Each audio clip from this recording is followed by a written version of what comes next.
আমার পাশ দিয়ে বহু গাড়ি কাটিয়ে চলে যায়, আর আমার কাছে সামনের গাড়ির পেছনে ধরে রাখাকেই নিরাপদ ও আরামদায়ক মনে হয়। তাই দেরি করে দায়িত্ব নেওয়ার ব্যাপারটা শুধু দায়িত্বজ্ঞানহীন করে তাই নয়, দায়িত্ববোধের মান ও দায়িত্ব পালনের যোগ্যতাও হ্রাস করে ফেলে। মুরগির বাচ্চা মায়ের সাথে যত বেশি দিন থাকে তত দেরিতে ডিম দেয়, আর মা থেকে আলাদা করে রাখলে দ্রুত ডিম দেওয়া শুরু করে। আমার চিন্তাটা মুরগির বাচ্চা থেকে সরে আমাদের বর্তমান সমাজের আধুনিক প্রজন্মের ছেলেবাবুদের দিকে সরে গেল, যার বয়স 25-30-এ এসেও মানসিকভাবে প্রাপ্তবয়স্ক হতে পারে না। আমার বন্ধু রফিক, ওরা দ্বিতীয় প্রজন্মের বাংলাদেশি ব্রিটিশ। ও ওর নিজের জীবনের দারুণ একটা ঘটনা শুনিয়েছিল আমাকে।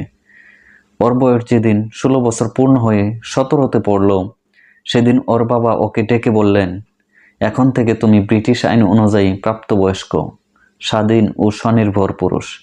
এখন থেকে তোমার দায়িত্ব তোমাকেই বহন করতে হবে। তোমার লেখাপড়ার খরচ তোমাকেই জোগাতে হবে।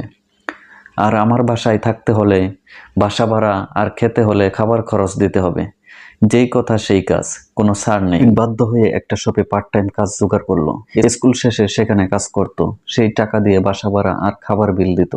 লেখাপড়া তো সরকারি স্কুলে, তাই এক বাঁচা বাঁচলো। ব্রিটিশ কালচারে এটা স্বাভাবিক হলেও বাঙালি হিসেবে বাবার এই আচরণ মেনে নিতে ওর বেশ কষ্ট হয়েছিল। এই সময়টাতে বাবার প্রতি জন্মেছিল একরাশ ঘৃণা আর অভিমান। জীবনের এই প্রথম ধাক্কাই তাকে অনেকটা পরিপক্কতা এনে দিয়েছিল। 19 বছর বয়সে বিয়ে করেছিল। এখন মাত্র 45 বছর বয়সে ছেলেমেয়েরা বড় হয়ে গেছে। আমি রফিককে আমার এই 20 বছরের বন্ধুত্বের জীবনে অসংখ্য ভালো কাজের উদ্যোগ নিতে ও অংশগ্রহণ করতে দেখেছি। অনেক অসহায় মানুষকেও সাহায্য করেছে। ঠিক এর বিপরীতে আমাদের সমাজে অসংখ্য মানুষ দেখতে পাবেন যারা 30-এ এসেও বালকসুলভ জীবন কাটায়, পুরুষ হয় না, কোনো দায়িত্ব নিতে সক্ষম নয়, কোনো কিছুতেই স্থির নয়, কোনো লক্ষ্যপানে ধাবিত নয়, কোনো অর্জনের জন্য স্থির নয়। আমাদের অধিকাংশ মানুষদের বলতে দেখবেন ছেলে মেয়েদের জন্যই তারা খেটে মরে, বাড়ি গাড়ি বানায়। জিজ্ঞেস করলে বলে, আমরা যে কষ্টের মধ্য দিয়ে গেছি আমার ছেলে মেয়েরা যেন তার মধ্য দিয়ে না যায়।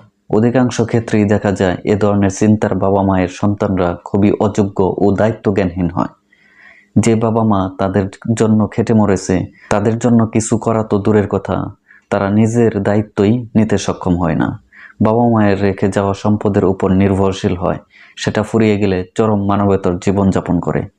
আমাদের ভিতরে যারা একটু স্মার্ট এবং বাস্তবসম্মত চিন্তা করেন তারা ভাবেন ছেলে মেয়েদের জন্য বাড়ি গাড়ি রেখে যাওয়া আমাদের দায়িত্ব নয়, তাদের শিক্ষিত করে গড়ে তোলাই আমাদের দায়িত্ব।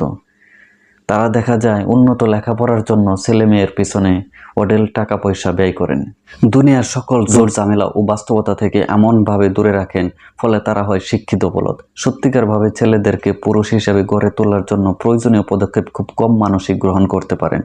একটা মানুষ যদি পৃথিবীর জন্য 15-16 বছর থেকে অবদান রাখা শুরু করতে পারে, তাহলে তার অবদানের মাত্রা ও মান দুটোই অনেক বৃদ্ধি পায়। পক্ষান্তরে কথিত মাস্টার্স শেষ করে কর্পোরেট স্লেভ হতে হতে যে সময় ব্যয় হয়ে যায়, তাতে অবদান রাখার সময় যেমন হারিয়ে যায়, তেমনি অবদানের মান ও আর অধিকাংশ ক্ষেত্রে ভালো হয়ে ওঠে না। আমি ড্রাইভিং শিখেছিলাম 33 বছর বয়সে। আমার এক বন্ধু তখন বলেছিল, তুমি এখন আর ফার্স্ট ক্লাস এফিসিয়েন্ট ড্রাইভার হতে পারবে না, তুমি হবা আঙ্কেল ড্রাইভার। সামনের আরেকটা গাড়ির পেছনে পেছনে স্টিয়ারিং ধরে গাড়ি চালিয়ে তোমার জীবন যাবে। আমি খুব গভীরভাবে লক্ষ্য করলাম যে কথা খুবই সত্য। আমার পাশ দিয়ে বহু গাড়ি কাটিয়ে চলে যায়, আর আমার কাছে সামনের গাড়ির পেছনে ধরে রাখাকেই নিরাপদ ও আরামদায়ক মনে হয়। তাই দেরি করে দায়িত্ব নেওয়ার ব্যাপারটা শুধু দায়িত্বজ্ঞানহীন করে তাই নয়, দায়িত্ববোধের মান ও দায়িত্ব পালনের যোগ্যতাও হ্রাস করে ফেলে। রফিক বিয়ের 2 বছর পর যখন একটা ব্যবসা দাঁড় করানোর জন্য ভালো অঙ্কের একটা নগদ অর্থ দরকার হলে, তখন সেই কঠোর বাবা তার হাতে পাউন্ডের একটা বান্ডিল দিয়ে বলেছিলেন, এটা বাসা ভাড়া আর খাওয়ার খরচ হিসেবে দেওয়া তোমারই সেই অর্থ। এমন প্রয়োজনের সময় তোমাকে দেওয়ার জন্য জমা করে রেখেছিলাম। জীবনে কোনো এক সময় যদিও বাবার প্রতি রফিকের ঘৃণা জন্মেছিল, কিন্তু এখন বাবার সেই কঠোরতাকে সে তার জীবনের অমূল্য সম্বল মনে করে এবং বাবাকে নিয়ে সে আজ সত্যিকারের গর্ব অনুভব করে। মুরগির বাচ্চা যেমন মায়ের ডানার তলে থাকলে ডিম দিবে না, তেমনি আপনার ছেলেকে যতদিন ডানার নিচে রাখবেন সে দায়িত্বশীল হবে না। এটা সৃষ্টির প্রকৃতির মধ্যে দেওয়া স্রষ্টার অমোঘ নিয়ম।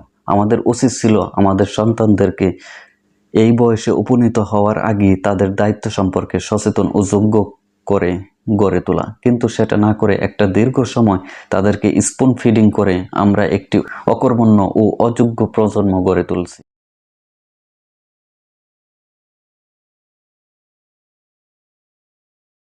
সংগৃহীত।